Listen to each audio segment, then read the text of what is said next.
28 जुलैला त्यांना ॲडमिट केलं आणि नुसते पडले म्हणून त्यांना ॲडमिट केलं होतं. त्यातून बरे झाले ते आणि डिस्चार्ज येणं तर त्यांना ब्रिदिंगला त्रास व्हायला लागला म्हणून मग त्यांना इथे ॲडमिट केलं, म्हणजे पुन्हा ICUमध्ये नेलं.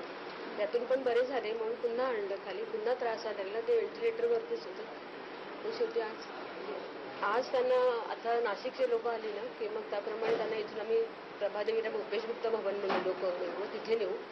कारण महाराष्ट्र लेवलच्या लोकांना नित्यदर्शनी सुद्धा नेरायला शक्यच नाही होणार आहे सगळ्यांना, म्हणून तिथे करून मग तिथूनच संस्थानाला.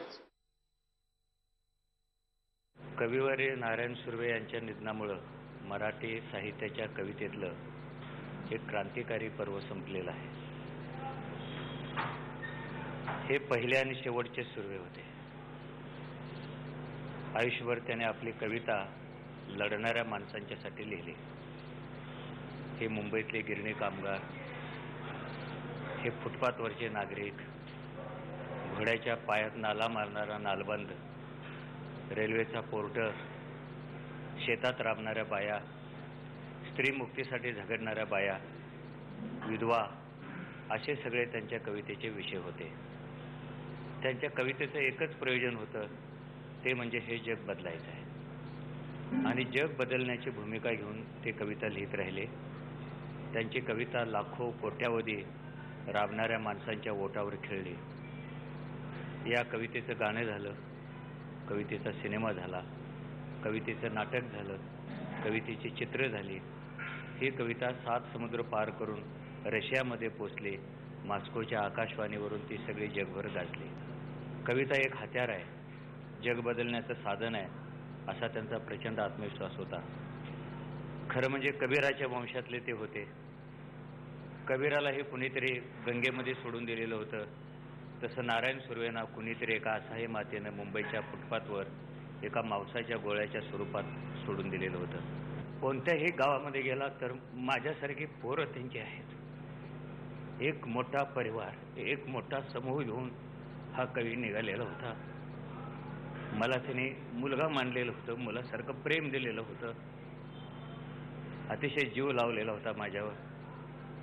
आम्ही त्यांच्या नावाने नाशिकमध्ये ग्रंथालय सुद्धा सुरू केलेलं होतं. एक मोठा कॉम्प्लेक्स बांधायचा विचार चालू होता. आणि आता ते आपल्यामध्ये राहिलेले नाहीत. मला वाटतं की माणसाचा मृत्यू अटळ असतो, पण सुर्व्यांची कविता ही आजरामर चालणारी आहे. आज लढणाऱ्या, उद्या लढणाऱ्या, परवा लढणाऱ्या सगळ्या माणसांच्या युद्धातलं ही गीत होणारी कविता आहे. या महाकवीच्या निधनानंतर काही राजकीय क्षेत्रातल्या ज्या प्रतिक्रिया आहेत त्या सुद्धा आम्ही जाणून घेतल्या. नारायण सुर्वे हे एक महाराष्ट्रातले अतिशय ज्येष्ठ कवी, लेखक म्हणून ते आम्हा सर्वांना परिचित राहिलेले आहेत.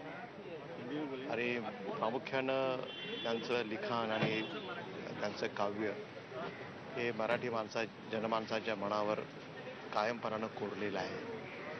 अतिशय वास्तववादी चित्रण करणारा कवी असं नारायण सुर्वे यांचं वर्णन आपल्याला करायला लागेल.